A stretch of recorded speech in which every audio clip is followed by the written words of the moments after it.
ನನ್ನ ಹೆಸರು ರಮ್ಯಾ ಆಂಟಿ. ನನಗೆ 2 ಮಕ್ಕಳು ಇದ್ದರು.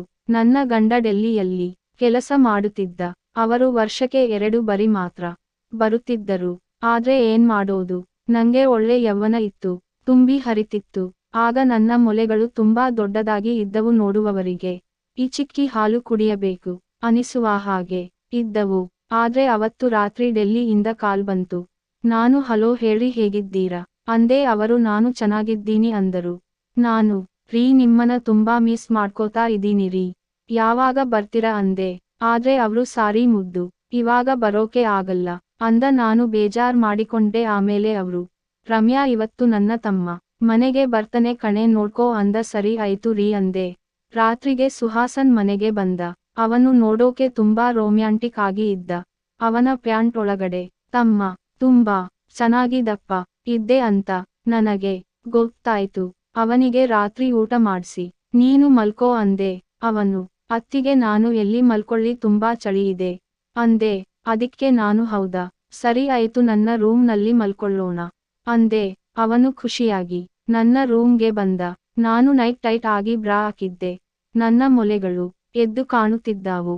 ಅವನ ಚಡ್ಡಿಯಲ್ಲಿ ತಮ್ಮ ನಿಧಾನಕ್ಕೆ ಎದ್ದಳಾದನ್ನು ನಿಧಾನಕ್ಕೆ ಗಮನಿಸಿದೆ. ನಂಗೆ ತಡ್ಕೊಳ್ಳೋಕೆ ಆಗ್ತಾ ಇಲ್ಲ. ನನ್ನ ತುಟಿನ ಕಚ್ಚಿಕೊಂಡೆ. ನಿಧಾನಕ್ಕೆ ನನ್ನ ಮೊಲೆಗಳನ್ನು ನನ್ನ ಕೈಯಿಂದ ಇಚ್ಚಾಕಿಕೊಂಡೆ. ಅವಾಗ ಅವನು ನನ್ನ ಪಕ್ಕದಲ್ಲಿ ಬಂದು ಮಲ್ಕೊಂಡ. ಆದ್ರೆ ಅವನಿಗೂ ತುಂಬಾ ಆಸೆ ಇತ್ತು ಹೇಳಿಕೊಳ್ಳೋಕೆ, ಸಂಕೋಚ ಪಾಪ. ಆದ್ರೆ ಮಧ್ಯರಾತ್ರಿ 1 ಗಂಟೆಯಲ್ಲಿ ತುಂಬಾ ಚಳಿ ಸ್ಟಾರ್ಟ್ ಆಯ್ತು.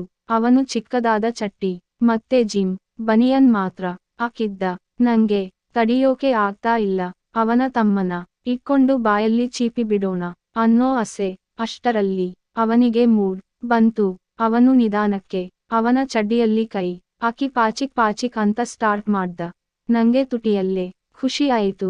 ಅವನು ನನ್ನ ಬ್ಯಾಗ್ ಹತ್ರ ತಮ್ಮನ್ನ ತಂದು ಚಡ್ಡಿಯಿಂದ ಹೊರಗಡೆ ತೆಗೆದು ನನ್ನ ಬ್ಯಾಗ್ಗೆ ಸಾವರೋಕೆ ಸ್ಟಾರ್ಟ್ ಮಾಡ್ದ.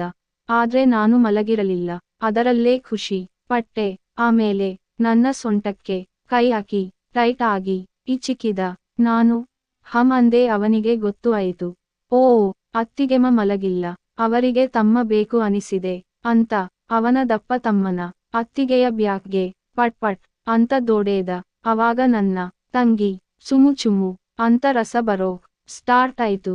ನಾನು ನಿಧಾನಕ್ಕೆ ನನ್ನ ಚಡ್ಡಿ ಬಿಚ್ಚಿದೆ. ಅವನಿಗೆ ಬ್ಯಾಗ್ನ ಹತ್ರ ಕೊಟ್ಟೆ. ಅವನ ತಮ್ಮಗೂಟ ತುಂಬಾ ಚೆನ್ನಾಗಿತ್ತು. ಅವನು ತಂಗಿನ ಎತ್ತಿಕೊಂಡು ಚೆನ್ನಾಗಿ ಮಾಡಿ ರಸ ತುಂಬಿಸಿದ. ನಾನು ಅಪ್ಪ ಅಹಂ ಅಮ್ಮ ಅಂದೆ. ಅವನು ರಸನ ಬಾಯಿಗೆ ಬಿಟ್ಟ. ನಂಗೆ ಸಮಾಧಾನ ಆಯ್ತು. ವಿಡಿಯೋ ಇಲ್ಲಿಗೆ ಮುಗಿತು. ವಿಡಿಯೋ ಇಷ್ಟ ಆಗಿದ್ರೆ ಸಬ್ಸ್ಕ್ರೈಬ್ ಮಾಡಿ. ಇನ್ನು ಈ ತರ ರೊಮ್ಯಾಂಟಿಕ್ ವಿಡಿಯೋ ಮುಂದೆ ಮಾಡ್ತೀನಿ. Thank you for watching.